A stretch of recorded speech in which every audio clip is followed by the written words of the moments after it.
All right, so let's try to make. I think Yaron Dahan is back from France. I told him already. I think I'll be here Friday. So I think I want to stay to that, and then Thursday I told him I think Thursday's up in the air. Okay. Good morning, everybody. Let's see. A beautiful Gemara we're on Lamed. All Gemaras are beautiful. 30b. We have 30b 2. 30b2. My on the bottom of the first column, my dvorov sosrim ze. What does it mean that the words of Kehelet, we're going to be reading Kehelet on Shabbat. Shabbat Chalamoid is the minhag of reading Kehelet, at least in the Ashkenaz community, to see what the minhag is in the Sephardic community. Kehelet is one of the great writings of Shlomo HaMelech, the wisest man of all. And the Gemara states that they were thinking of putting Kehelet into Genizah. You think of putting Kehelet like in Shemot, where you store old Svarim that are worn out, where you can't use anymore. They were thinking of storing Kehelet there in a place that people will not be able to use, meaning you don't use it anymore when you put it into Genizah. Why did they want to put it into Genizah? Because Kehelet, his words, certain psukim, there were certain psukim that were seemed on surface to be contradictory. Good morning, Adam. And because they were contradictory, they wanted to put it into Genizah, right? And which is also a big lesson in life. I think there's a big lesson that we can learn from that Torah. They understood that a person has to have proper understanding of what is the Torah teaching, what is life about, what is the right teachings, and if you have contradictory teachings, so people are going to walk away with confusion and not clarity. So they felt maybe we got to go ahead and put into Genizah until we have clarity. We can't, we have to, or we just can't use it. And maybe one day when we'll have Tchiyat HaMeitim and Shlomo HaMelech will come, he'll explain what he meant. But they were thinking of doing that, but then they realized about the importance of this holy book that was written by Shlomo, that it's Torah in the beginning, Torah at the end, there's Torah obviously in the middle as well. So there's a lot of there's Torah content in this book, and therefore we need to figure it out, so to speak, and we got to spend time and effort to try to explain the apparent contradictions in Kohelet. And so the Gemara says, now the Gemara is explaining. We are on 30b2. Adam, if you want to share, send to the group that we are on. 30b2 on the first column on the bottom. My dvorov sostrim zeh. What does it mean that Shlomo HaMelech's words seemingly were contradicting each other? Ksiv, he writes in Kehelet, Tov ka'as mischuk. Better to get angry than laughter, which implies laughter. Now we all know angry is not a good thing, right? But if you compare anger to laughter, he says better to get angry.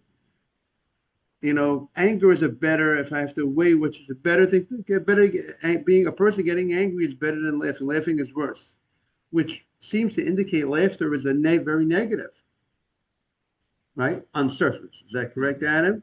But then we have another pasuk that he says, you know what, it's praiseworthy to laugh. He says, l'schok amarti mula. Ben, you got it? Ben, you got it? Top right corner? You have it, right? Right corner. Well, not sorry. 30b2. Yeah, top right corner. You have it? And he said, l'schok amarti mula. I said, schok is praiseworthy. It's praiseworthy, a person laughs. So that's one contradiction. Now, another contradiction is ksiv v'shibachti ani et hasimcha. I praise happiness. There's different things. Schok is more like a laughter. Simcha is more like a state of being happy. I praise happiness. But then in another pasuk, I say, "Simcha mazu osa." What's the real value of happiness? So that's again contradictory. Is happiness a good thing? Is happiness something to praise, something to extol that trait? Or is happiness a nothing of great value? So we seem to have contradiction. Now we know we have a part that says, "Ivdu es Hashem b'simcha," serve Hashem with happiness.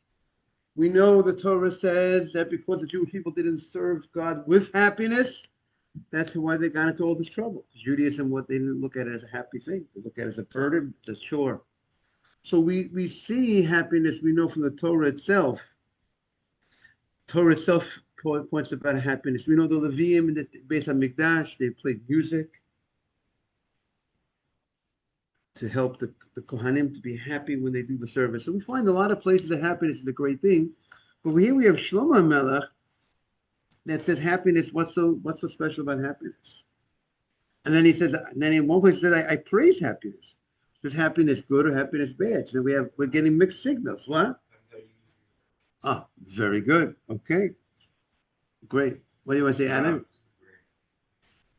That's what the Gemara is going to answer. What Ben said. It's a good question. Why didn't they? It could be that the Gemara says, why did the rabbis think of hiding the Kahel, putting Geniza? Why did they just say originally what Ben said? What was eventually going to say? What? Look, but they. So the ones who had the question, why couldn't they think of what Ben said? And what did and and why did they think of that answer? It depends. I presume because Shlomo Melech did not say this type of happiness is good, that type of happiness is not good, this type of laughter is good. He just said straight a blanket statement. Happiness is praiseworthy. Happiness is not. What is it worth? He wasn't specific. So perhaps they thought it sounds like it's across the board, not case by case or specific type how it's being used. Maybe that's why they did not make that distinction that Ben just said originally. Now the Gemara says Lokasha. The Gemara says it's not a question. Tov kas mischok. When we say that anger is better than schok, that's talking about tov kas shekoris hakadosh baruch hu tzadikim b'olam hazeh. When Hashem gets angry at righteous people in this world, sometimes righteous people have it difficult in this world. They go through different situations, trials, tribulations that they say. But that is much greater than the laughter, the joy that Hashem gives to the wicked people in this world. Better for a person to receive, so to speak, the anger of God. Better, so to speak, because even the anger of God is done with compassion. Better for people to get the, so to speak, punishment in this world than to get the reward that the wicked people get in this world, so that they lose out in the next world. Better to go through that challenge in this world. Tov kasha kodesh baruch hu al tzadikim b'olam hazeh. On the righteous people in this world, when Hashem does not show his, he shows some anger, so to speak. That's greater mischok shemesachik HaKadosh Baruch Hu, from the laughter and the joy that Hashem shows to the Rishonim, to the wicked people of Mazeh. The wicked people get paid back for their good deeds, but they get the reward in this world, and therefore they're not going to have in the next world. And when I say laughter is very praiseworthy, it's praiseworthy. The great reward and joy that God is going to provide for the righteous people in the next world That is very praiseworthy, and that is very praiseworthy, and that's very special. I mean, there's a tremendous Mesilat Yesharim talks about. Mizrahi gives a class on Tuesday nights. Mesilat Yesharim talks about in the beginning about the great oneg, the great. We have something called oneg Shabbat, the enjoyment of Shabbat, oneg Yom Tov. There's a great joy, the ziv hashchinah, a very spiritual joy that will be in the next world. Sometimes we feel some joy at Shabbat. We have a certain spiritual high. I said, we learn. You get learning is not a physical thing. But you have a certain spiritual. You have a certain simcha, right? Learning brings a certain happiness, contentment, and you could just magnify it. What's going to be in the next world, in that state of spirituality.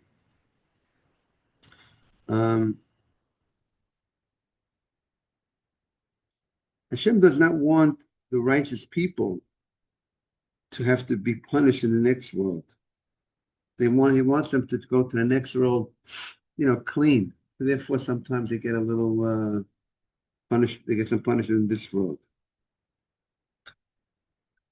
Now, the Gemara continues. Now, what about simcha? We spoke about simcha, about happiness. So, v'shibachti ani es simcha. Now, on the bottom of 30b2, fascinating Gemara, right? Shibachti ani es simcha. I praise happiness. That's simcha shel mitzvah. That's a simcha when the mitzvah, when the simcha is in itself a mitzvah. When joy is very praiseworthy, is very special. When the rejoicing is a mitzvah. When is the rejoicing a mitzvah? Is when you're making, let's say, a chatan and a kala happy. On the day of the chuppah, you dance at the wedding, you show up at the wedding, you give your honor to the chatan and kala. That simcha is a mitzvah. Now, however, when I say simcha, what's the value of simcha? That's referring to simcha, just simcha she'ino shel mitzvah. Just a simcha, a happiness which is not connected to simcha. For instance, the Yankees winning, the Yankees not winning. Okay, it's a simcha, people enjoy it. But what's the real value of that simcha? It doesn't have such, right, it doesn't have such value. Okay, I will say it's good for a person to be in a good mood. To me, that it also has certain value. But at the end of the day, it's not going to get you so. It's not you're not doing. It's not gaining you so much. There's not such value to it in a certain sense. If you didn't watch the Yankee game and you weren't happy at that level of happiness that you got as a result of the Yankee game, how much better are you today? How much better are you because you had that enjoyment of that game? I mean, I'm sharing this thought, but it's very praiseworthy. But there's a great value when you bring happiness to somebody who's getting married, or you. And I would say, I would extend it to any time you do a mitzvah with happiness. That's very special. Because the Rabbeinu Bachai says that every mitzvah has two parts. I've said this at a parsha class once upon a time over here. There's the mitzvah itself, there's one mitzvah, and the enjoyment you have in the performance of the mitzvah is another mitzvah. How do you like that, Adam? Every mitzvah has two mitzvahs. Every two mitzvahs is a double header. Let's talk sports language. Every mitzvah is a double header. Because Hashem, there's a mitzvah to enjoy the mitzvah. There's a mitzvah to enjoy Shabbat, the performance of Shabbat. There's a mitzvah to enjoy davening. I'm enjoying that I'm doing this mitzvah of davening. There's a mitzvah to enjoy the learning. Every mitzvah comes along with another mitzvah to enjoy it. And that is a mitzvah in itself. So that enjoyment it has a lot of value. And by the way, I was with someone yesterday.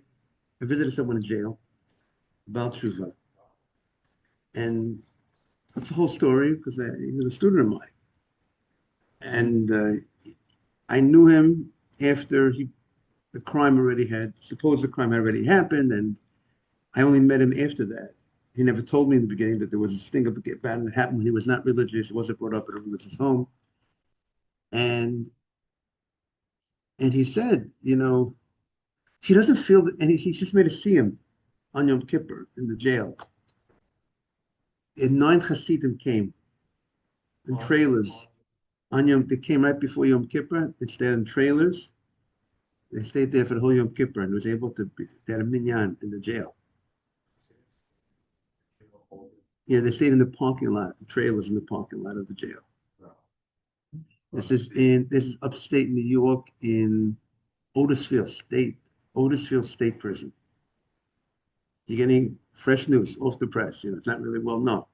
So 9 Hasidim came, and he was the only from guy, my guy. Plus, there were some other Jews who were at the services from 8 a.m. to 8 p.m. And he said, he reached a level in Judaism, it's about tshuva, that, it's not hard for him to do the right thing. That in life, we should reach all levels, and that it's not hard for me to do a mitzvah. I don't feel the challenge. And I'm just connecting that like a simcha. I enjoy it. And the idea of if you feel that Judaism is not enjoyable, it's very hard to do it. But he loves it. So you love it, it's not hard. How do you like that, Ben? Fascinating, right? So that is, that is the idea. We have to have enjoyment, and we have to reach that level that Judaism is not a burden. Shabbat is not a burden.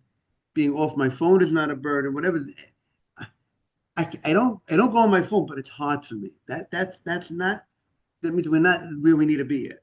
You see what I'm saying? Got to be in a point that I'm so happy that I'm not on my phone. It's like you hear the difference. So that is that is what the Gemara says is a simcha that's related to a mitzvah is very praiseworthy. But just being happy, guy gets okay. I had an ice cream. Now I'm happy. Enjoyed the ice cream. It's not doesn't have such value. That's what Shlomo HaMelech seemingly is saying. What is the value of that simcha? Now, of course, if I go ahead and I have the ice cream and it puts me in a proper mood, and now it puts me to talk, and if it leads to a mitzvah, then also it would have value. You know what I'm saying? So, sometimes they say, when you get married, guys, give you a tip, and you're waiting for your wife. My Rabbi Bluth, blessed memory, would say, go buy yourself a milkshake. Go enjoy yourself a little bit. Keep yourself relaxed. So you're buying, you're doing something to bring happiness to yourself to keep you under, not to get upset that you're waiting and you're delaying.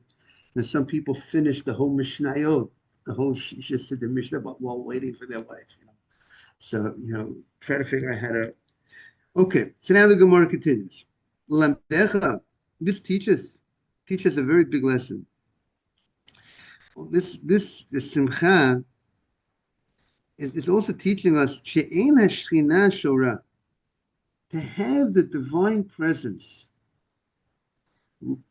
It's an amazing concept. To have divine presence on you, that God should rest His divine presence on you, that you should be able to have prophecy. Right? We just read about Yonah. Where did Yonah receive his prophecy? I think it says somewhere that at the Simchat Beit HaShoeva. As you know, on the holiday of Sukkot, which is coming, it's amazing to think that Sukkot was tonight. And and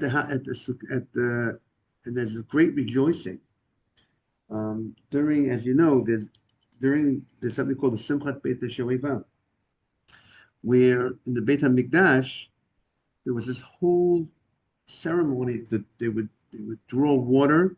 There was a special mitzvah to pour water on the mizbeach. What's the mitzvah of pouring water on the altar?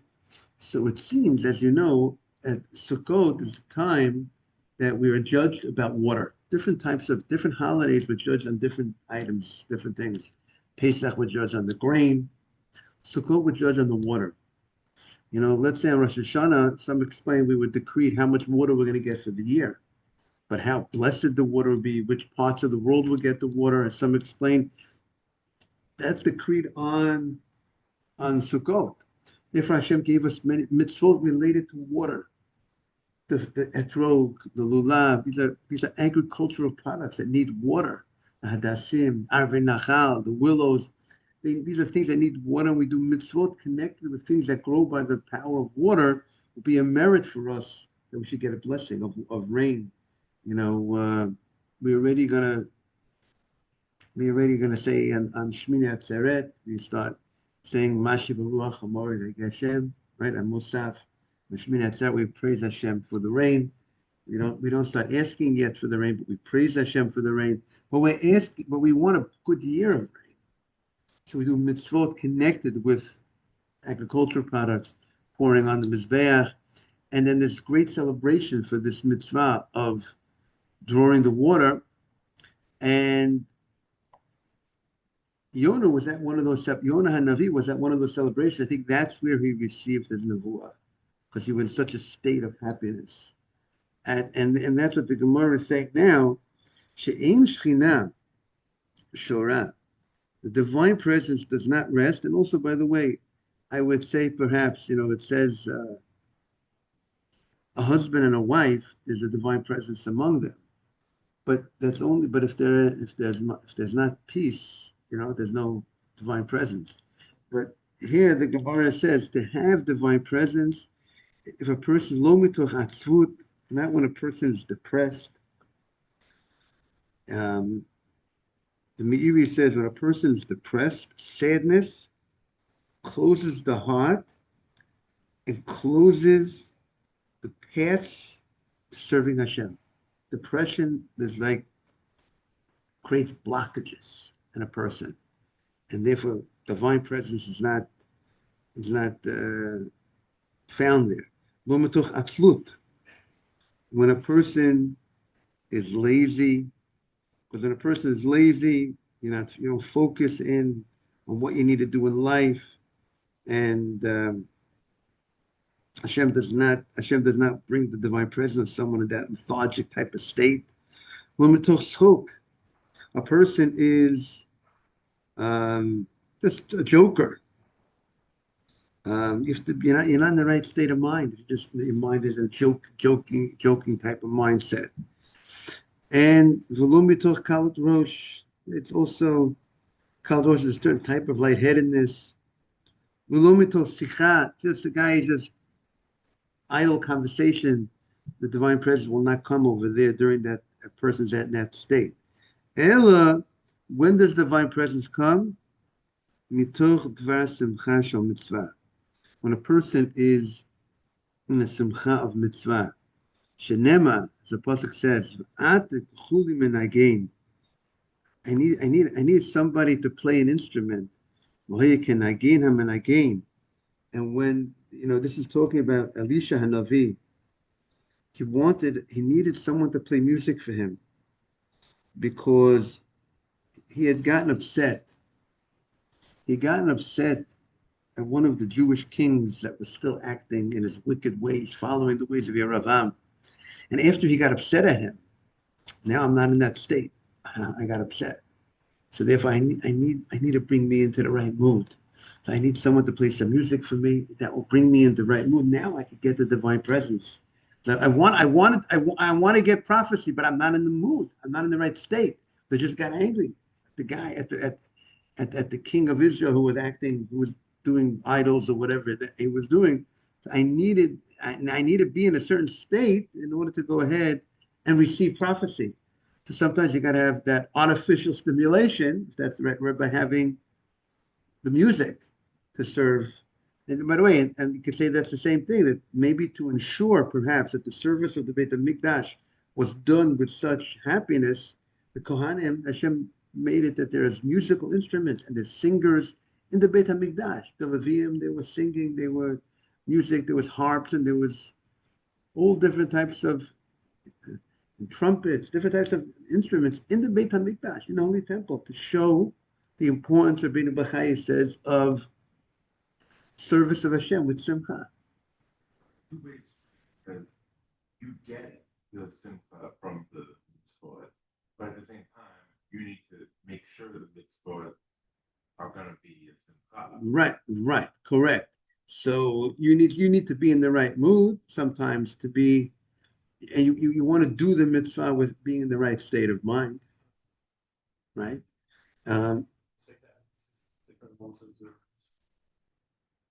Right, and we see how we're highlighting the being and how the importance of simcha. But in general, in life, it's very important for a person to be in a state of simcha in general.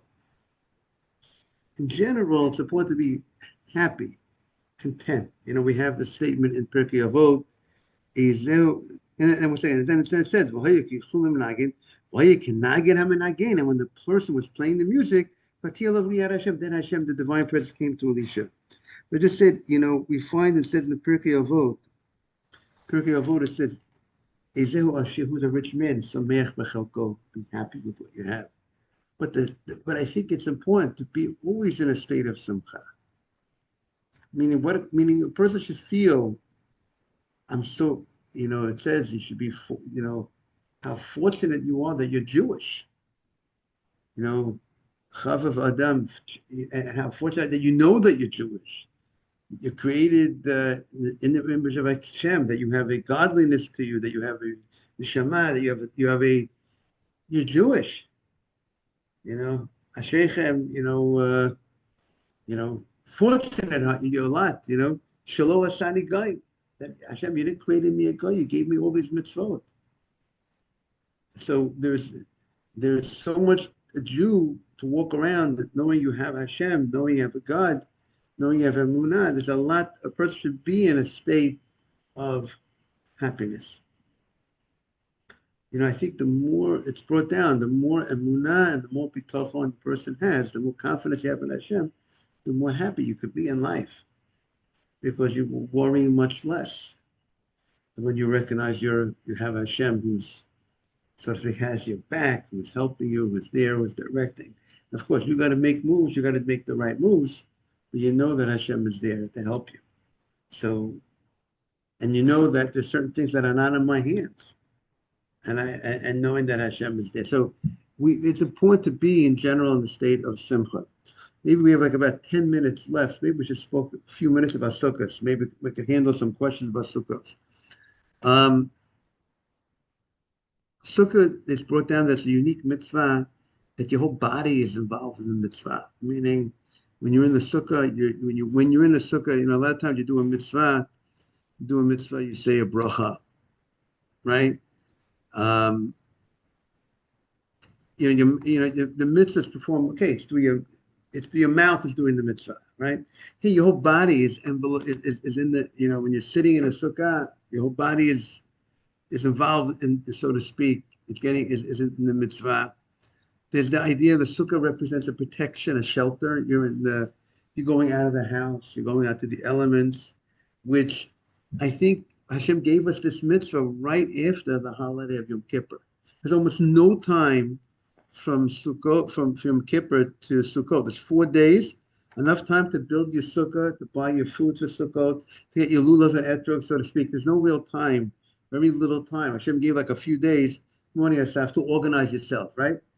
And I think specifically morning yourself at this time of the year, Hashem was able to give us this mitzvah. Why? Hashem does not give us something that's too difficult for us to do, that we will look at in a negative way, that we'll feel as a burden. It's hard. So therefore, after the holiday of Yom Kippur, where you reach such a spiritual high, that you went ahead and you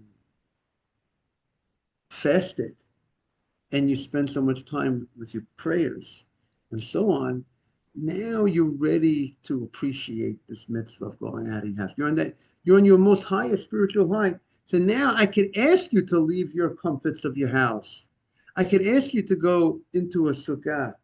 I can ask you to go bring your food into a sukkah, and many places are sleeping in the sukkah. I mean, basic laws, you're supposed to sleep in the sukkah. There's allowances why people don't sleep in the sukkah because the climates where it's cold at night. That's why people don't sleep in the sukkah. But really, many places, many communities, people are sleeping in the sukkah. In Israel, they're sleeping in the sukkah. Many places are sleeping in the sukkah because really, the mitzvah is supposed to make the sukkah as your house. It's a mitzvah for 7 days, and outside of Israel, we go an eighth day in the sukkah. We don't say the bracha leishe basukah on the eighth day, but really the general custom is you're supposed to stay in sukkah on the eighth day and Shmini Atzeret. But the idea is in Israel, it's a 7 day holiday of making this, so to speak, your house. Just to hang out with your friends in the sukkah is a mitzvah. But also it says the sukkah. Good morning, Jack. The sukkah is a holy place too. Like the divine presence is there. It's a holy place.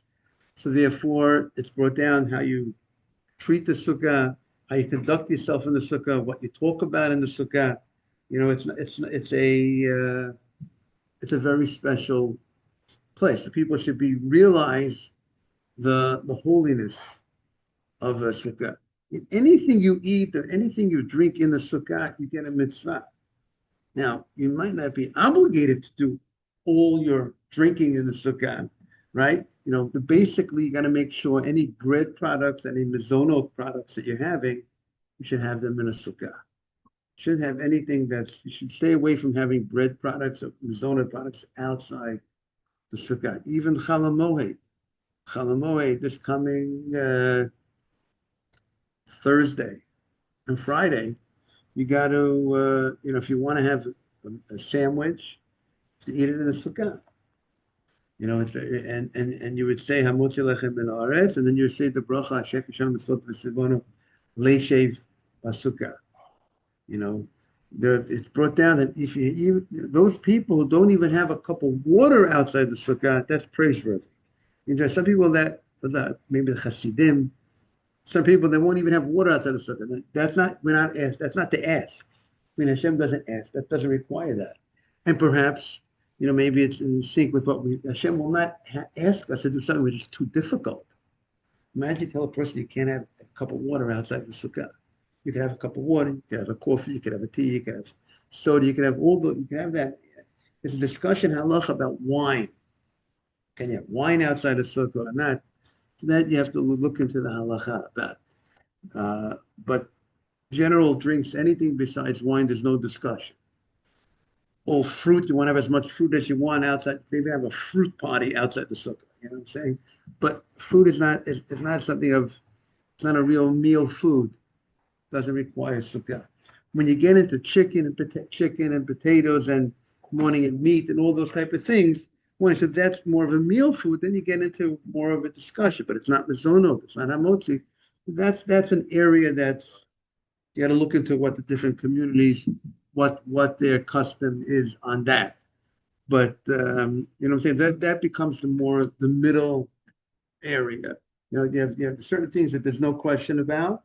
Like I said, the drinks, the fruit, those type of things. But then you have certain foods that are more meal foods. Like I said, chicken, potatoes, chicken, meat, cheese, having a cheese, whatever, fish lunch, whatever that you get into different areas. But again, it's not mezonot, it's not hamotzi. You see what I'm saying? So like 3 different areas, and so that is a little bit about that. There's you have to make sure poor people, especially mitzvah simcha. We've been talking about simcha, especially mitzvah. You should be happy on the holiday, and when you get married, your wife should be happy. You get your wife something for the holiday. And there's a mitzvah for children to get them candies, but there's also a mitzvah that poor people should have for the holiday.